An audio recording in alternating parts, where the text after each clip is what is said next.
Welcome to my channel. ഇന്നത്തെ topic steam and steam power plant എന്ന് പറയുന്ന ടോപ്പിക്കാണ്. നമുക്ക് sustainable engineering, basics of mechanical engineering, thermal power plant engineering ഇങ്ങനത്തെ സബ്ജക്റ്റുകളിലൊക്കെ sketch and explain steam power plant, sketch and explain thermal power plant എന്ന് പറഞ്ഞിട്ട് ചോദിക്കാറുണ്ട്.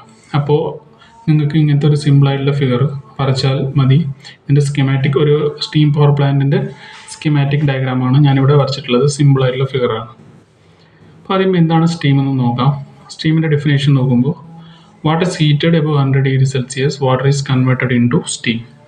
വാട്ടറിന് 100°C മുകളിൽ ഹീറ്റ് ആകുമ്പോൾ വാട്ടർ അറ്റ്മോസ്ഫിയറിക് പ്രഷറിൽ എന്താവും, സ്റ്റീമായി മാറും എന്നാണ് പറയുന്നത്.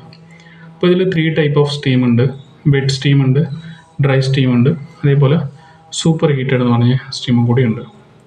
അപ്പോൾ വെട്ട് എന്ന് പറയുമ്പോൾ അതിൽ വാട്ടർ പാർട്ടിക്കിൾ ഉള്ള സ്റ്റീം, വീട്ടിൽ കുക്കിംഗ് ചെയ്യുമ്പോൾ നമ്മൾ യൂസ് ചെയ്യുന്ന സ്റ്റീമാണ്. വാട്ടർ പുറത്തേക്ക് വരുമ്പോൾ അതിൻ്റെ ടെമ്പറേച്ചർ കുറഞ്ഞ് അതിൽ വാട്ടർ പാർട്ടിക്കിൾസ് ഉണ്ടാവും. വാട്ടറിനെ 100°C തന്നെ മെയിൻറ്റെയിൻ ചെയ്യുമ്പോൾ അതിൻ്റെ ടെമ്പറേച്ചർ, അതിൽ വാട്ടർ പാർട്ടിക്കിൾ ഉണ്ടാവില്ല. അങ്ങനത്തെ സ്റ്റീമിനെയാണ് നമ്മൾ ഡ്രൈ സ്റ്റീം എന്ന് പറയുക. Does not contains any water particles. സ്റ്റീമിൻ്റെ ടെമ്പറേച്ചർ എബവ് 100°C റീച്ച് ആവുന്നുണ്ടെങ്കിൽ അറ്റ്മോസ്ഫിയറിക് പ്രഷറിൽ, അതിനെ നമ്മൾ സൂപ്പർ ഹീറ്റഡ് സ്റ്റീം എന്നാണ് പറയുക. അപ്പോൾ ഈ സൂപ്പർ ഹീറ്റഡ് സ്റ്റീമിനെ അച്ചീവ് ചെയ്യണമെന്നുണ്ടെങ്കിൽ നമുക്ക് ബോയിലർ യൂസ് ചെയ്യണം.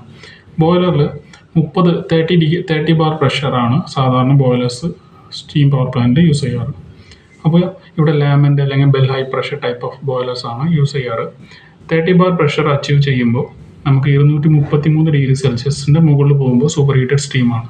ബിക്കോസ് പ്രഷർ വേരിയേഷൻ ഉണ്ട്. ഇവിടെ 1 ബാർ ആണെങ്കിൽ 100°C പോലെ, 30 ബാർ ആകുമ്പോൾ 233°C മുകളിലുള്ള ടെമ്പറേച്ചറിനൊക്കെ നമുക്ക് സൂപ്പർ ഹീറ്റഡ് സ്റ്റീം എന്നാണ് പറയുക.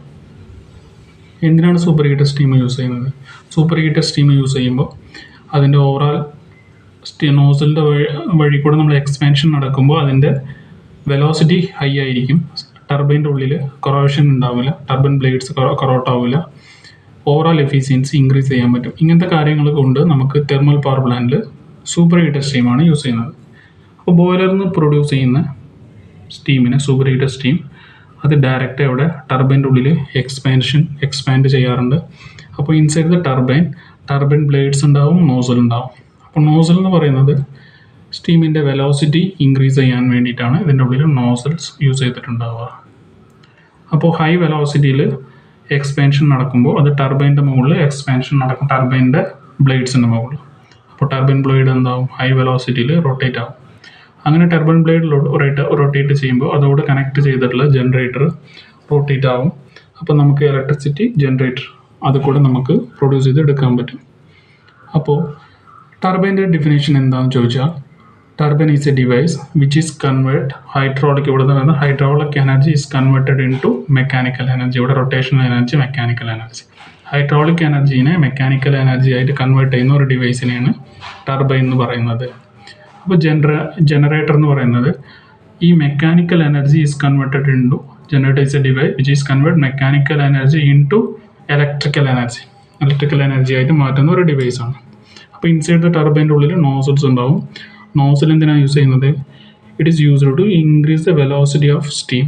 സ്റ്റീമിൻ്റെ വെലോസിറ്റി ഇൻക്രീസ് ചെയ്യാൻ വേണ്ടിയിട്ടാണ് നമ്മൾ നോസൽ യൂസ് ചെയ്യുന്നത്. It is used to increase the velocity and reduce the pressure of the steam. അപ്പോൾ ആഫ്റ്റർ എക്സ്പാൻഷൻ നമുക്ക് എന്താവും, ഇവിടെ 30 ബാർ എക്സ്പാൻഷൻ കഴിഞ്ഞതിന് ശേഷം പ്രഷർ ഡൗൺ ആവും. അപ്പോൾ ഡയറക്റ്റ് പമ്പ് കൂടെ ഡയറക്റ്റ് കണക്ട് ചെയ്ത ഇടയിൽ നമ്മൾ കണ്ടൻസർ യൂസ് ചെയ്യുന്നുണ്ട്. കണ്ടൻസർ യൂസ് ചെയ്യാതെ നമുക്ക് കണക്ട് ചെയ്യാൻ പറ്റില്ല. അപ്പോൾ പമ്പ് ലോ പ്രഷറിനെ വലിക്കാൻ പമ്പിന് അധിക എനർജി ആവശ്യമുണ്ടാവും. ഓവറാൾ എഫിഷ്യൻസി എന്താവും, കുറയും. അത് അവോയ്ഡ് ചെയ്യാൻ വേണ്ടിയിട്ട് നമ്മൾ ഇൻസൈഡ് എന്താവും, ഇതിൻ്റെ ഇടയിൽ ഒരു കണ്ടൻസർ യൂസ് ചെയ്തിട്ടുണ്ട്. കണ്ടൻസർ എന്ന് പറയുന്നത് സ്റ്റീമിനെ കണ്ടൻസ് ചെയ്യാൻ വേണ്ടിയിട്ടാണ്. It is used to condense the steam. സ്റ്റീമിനെ വാട്ടറാക്കി മാറ്റാൻ വേണ്ടിയിട്ട് അറ്റ്മോസ്ഫിയറിക് പ്രഷറിൽ വാട്ടറാക്കി ഇവിടെ മാറ്റും. അപ്പോൾ അങ്ങനെ വാട്ടറാക്കി മാറ്റുന്നത് നേരെ ഇവിടെ പോകും, പമ്പിൽ എത്തുമ്പോൾ പമ്പ് ഈസി ആയിട്ട് വാട്ടറിനെ സക്ക് ചെയ്ത് നേരെ ബോയിലറിലേക്ക് അയക്കും.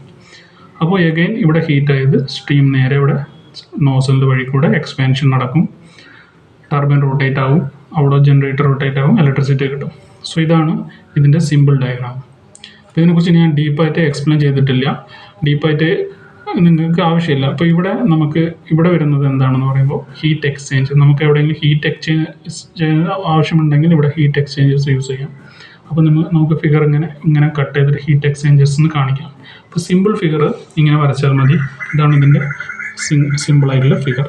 Thank you.